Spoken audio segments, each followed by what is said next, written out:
Bonjour à toutes et à tous. Aujourd'hui, on va s'attaquer à un sujet qui nous concerne tous, la lecture. Parfois, ça peut ressembler à une montagne de livres à gravir, pas vrai? Eh bien, l'idée, c'est de transformer cette corvée en une vraie compétence.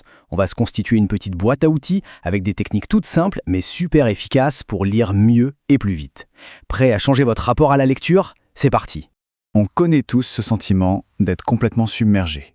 La pile de livres pour les cours qui grandit, les articles à lire et des journées qui ne font que 24 heures. C'est une sensation hyper courante, mais la bonne nouvelle, c'est qu'il y a des solutions vraiment concrètes pour s'en sortir. Alors, voilà le programme qu'on va suivre. D'abord, on va poser le problème, c'est quoi le défi de la lecture? Ensuite, on va parler de cette fameuse petite voix dans notre tête. Après ça, place à l'action. Comment entraîner ses yeux et son cerveau? On fera un point crucial sur la vitesse par rapport à la compréhension, puis on verra comment lire de façon stratégique. Et pour finir, comment on mesure tout ça pour vraiment progresser. Allez, on y va! Ok, première étape, comme on vient de le voir, on va essayer de comprendre d'où on part. C'est essentiel pour savoir où on va. Ce chiffre, il est assez parlant. 33,4%. Ça veut dire qu'environ un tiers des collégiens lit à moins de 97 mots par minute. Concrètement, à cette vitesse, faire ses devoirs, ça devient vite un parcours du combattant. Donc ce n'est pas un petit problème isolé, non, c'est un vrai obstacle pour beaucoup de monde. Et la première étape, c'est juste de se dire qu'on peut y faire quelque chose. On enchaîne avec ce qui est sans doute le plus gros frein à notre vitesse de lecture. C'est une habitude que tout le monde, ou presque, a, sans même s'en apercevoir. Et cette habitude, ça s'appelle la subvocalisation.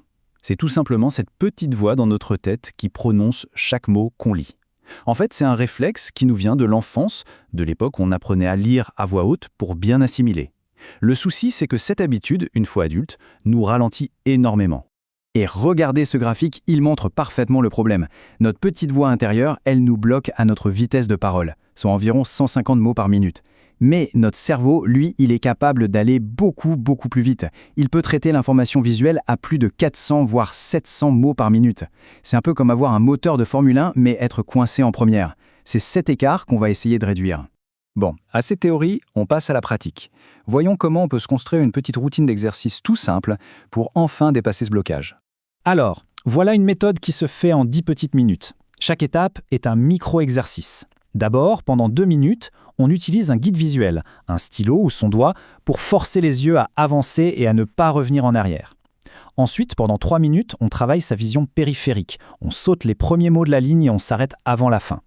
Puis, 2 minutes où on essaye de ne faire que 2 stops avec les yeux par ligne. Et enfin, les 3 dernières minutes, on se pousse à lire à une vitesse qui est presque inconfortable, même si on ne comprend pas tout. Le but, c'est juste d'habituer le cerveau à un nouveau rythme. Le secret derrière tout ça, le vrai super pouvoir, c'est la vision périphérique. L'idée, c'est d'arrêter de lire mot par mot et de commencer à voir des groupes de mots, des blocs. C'est ça qui va nous permettre de court-circuiter notre petite voix intérieure et de traiter l'information de manière bien plus visuelle et rapide. Maintenant, attention, il faut apporter une nuance très importante. La science a son mot à dire sur la lecture rapide, et c'est essentiel de l'entendre pour ne pas se faire de fausses idées. Et cette citation de Woody Allen, elle est juste parfaite. Elle résume tout avec humour. Lire un chef-d'œuvre en 20 minutes pour au final juste retenir que ça parle de la Russie, on est d'accord, ça n'a pas grand intérêt. La vitesse pour la vitesse, ça ne sert à rien. Et voilà ce que les chercheurs nous rappellent. La vraie limite, ce n'est pas la vitesse de nos yeux, c'est la capacité de notre cerveau à comprendre. Parfois, revenir en arrière sur une phrase, c'est indispensable. Et pour un texte complexe, figurez-vous que notre fameuse petite voix peut même nous aider à mieux mémoriser. Le but n'est donc absolument pas de tout sacrifier sur l'autel de la vitesse. On en arrive donc au point crucial. L'objectif, ce n'est pas juste de lire plus vite, c'est de lire plus intelligemment. C'est de savoir choisir la bonne technique en fonction de ce qu'on est en train de lire. Et pour ça, voici 2 outils stratégiques géniaux. D'un côté, on a le skimming, le survol.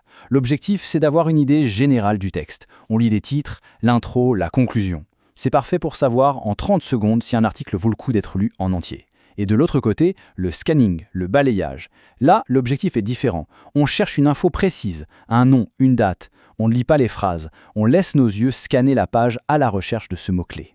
Allez, dernière étape. Comment on fait pour s'assurer qu'on progresse vraiment sans se décourager en cours de route? Le secret, il est assez simple. C'est de créer une boucle de rétroaction. Ça veut dire qu'on pratique les techniques régulièrement et ensuite on se teste. Mais attention, on teste toujours les deux, la vitesse et la compréhension. Parce que lire 2 fois plus vite en ne comprenant que la moitié, ce n'est pas un progrès. C'est ce suivi qui permet de voir ce qui marche pour nous. Il faut vraiment garder ça en tête. Devenir un lecteur stratégique, c'est un peu comme apprendre à jouer d'un instrument ou faire du sport. Ce n'est pas un sprint, c'est un marathon. C'est une compétence qui se construit petit à petit avec de la pratique et surtout de la patience. Et on va terminer là-dessus, avec cette question. Maintenant que vous avez quelques outils en main, la balle est dans votre camp. Réfléchissez à vos objectifs personnels. Est-ce que c'est pour gagner du temps dans vos études, pour pouvoir lire plus de romans? Savoir quel type de lecteur on veut devenir, c'est la meilleure des motivations pour commencer à s'entraîner.